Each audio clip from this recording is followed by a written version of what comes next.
a lot of people have been trying to maintain, peaceful protests and everything. However, in this day and age, you have to wonder, is peaceful protests and just marching and chanting a few words going to actually affect a change?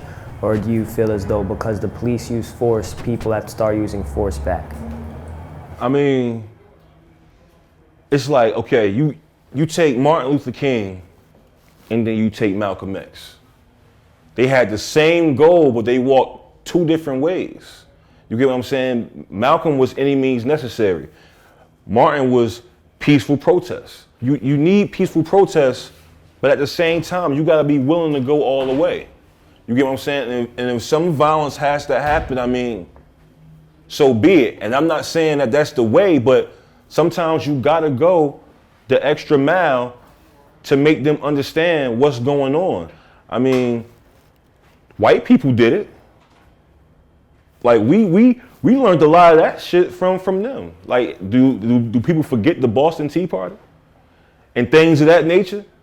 They broke things, they rioted, they did all types of things, but nobody remembers that.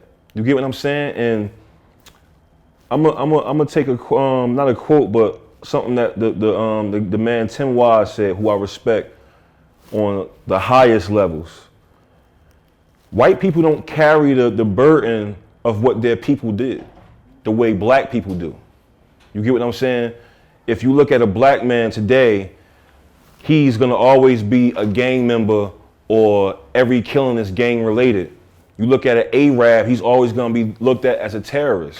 But a white man will always be looked at as a white man, regardless of the fact of what their people has done over time. You get what I'm saying? I don't know any black kids that shot up a school. You know what I'm saying? I don't know black serial killers. I don't know any black people that steals multiple millions of dollars from different corporations. You get what I'm saying? Like, I don't know anybody like that from my community. So why aren't they judged and held to the same standards as every other race in this country? It's just the fact that white privilege really sticks out, and it's really real. You get what I'm saying? And the guy Tim Wise said something, and I did it on Google, and it was true. You have underprivileged. If you write underprivileged in on Google right now, it pops up. If you write overprivileged, a red line pops up, and it's nothing there for you to look at. Why? Because they don't want you to read in on what overprivileged is. That's information that they want to hide from us. And that shit just has to stop. Like, black people have to be more knowledgeable on what's going on out here. I mean, a lot of people was protesting, but they don't know what they're protesting for. You get what I'm saying? They don't know exactly what they're fighting for. That's why the fight doesn't get won. You know what I'm saying? Like, put that same energy into picking up a book and actually reading what's going on, and stop waiting for the white news to alert you on what's going on in your community or what's going on around you, because they're never going to give it to you the straight way. You feel what I'm saying? You're going to have to read and do studies and research these issues, and we just don't have the time for that. I interviewed a former UFC fighter, and he's now fighting for the World Series of Fighting title on Saturday, John Fitch, recently. Mm-hmm. And he said that, in his eyes, the whole thing with Eric Garner, what you were talking about with people doing multi-million-dollar, schemes and stuff like that. He was like, Eric Garner was allegedly selling cigarettes, and the cops are gonna kill this man, and yet, like a Madoff or something, all these other people who get off, they don't go after the people who are taking that much money from millions of individuals in the United States. He thought that, the current state of police injustices and just injustices in the United States in general right now has moved beyond a black and white issue and has now become rich versus poor. Do you feel as though it is a rich versus poor situation more, or do you feel as though it is still particularly focused on race? It's still about black and white.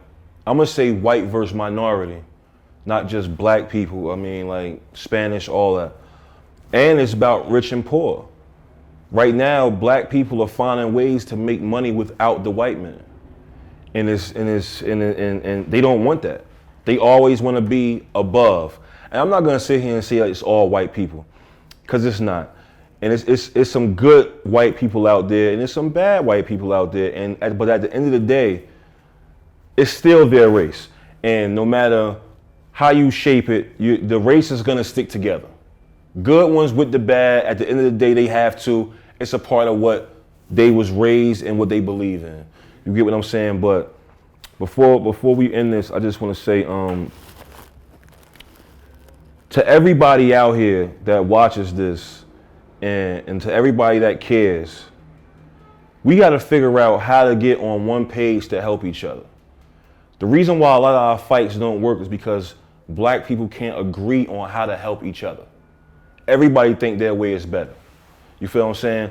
If we just stick to one plan, countrywide, I'm talking about social media, everybody just follow one accord and just stick to this until this works, we'll be in a better place. Get off of y'all pride, these high horses y'all on. Stop thinking you're smarter than the next man. We need each other. We need each other, and we need each other to be there for each other. And until that day happens, all this is in vain. Because they're going to keep looking at it like they're still divided. They don't feel no threat. Till they feel that we united, the threat will be real. You feel what I'm saying? Until that day, they still going to sit comfortable and live the lives that they live in and keep hurting us, killing us, putting us further in poverty, and that'll never change. So from GT Jack to y'all, let's get on one bike and ride this out together. Everybody just come together, put your pride and all your issues to the side and what you believe, and let's fight the greater cause, and then everything else will work itself out.